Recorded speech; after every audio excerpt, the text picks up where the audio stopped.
بصراحة يا أحمد، يعني الريفيو ده أنا بقوله بناء على حاجات شفتها من جوه المطبخ زي ما بيقولوا. لأن أنا شفت يعني واحد من البراندات اللي أنت شغال عليها، وشفت التفاصيل من جوه يعني، ولا فعلا يعني انبهرت بكل حاجة. وأنت طبعا يعني إيه أهل يعني ثقة في الحتة دي، وأهل خبرة ومتخصص فيها. ما شاء الله عليك، عندك خبرة رهيبة في التصنيع. وكمان مش بس التصنيع، في ان انت توقف المنتج بسعر كويس.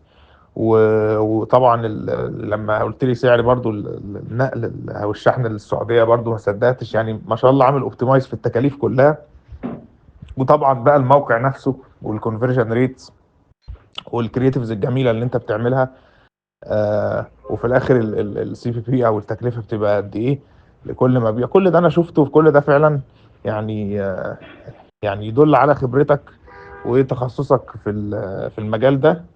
فطبعا يعني اي حد حابب يتعلم النقطة دي تحديدا، بتاعة التصدير من مصر الخليج، وانه يفتح براند قايم على منتجات متصنعة في مصر. انا ما عنديش اي شك ان يعني انت يعني اكتر شخص ممكن تفيده. وربنا يوفقك ويبارك لك على كل مجهودك وتعبك ده.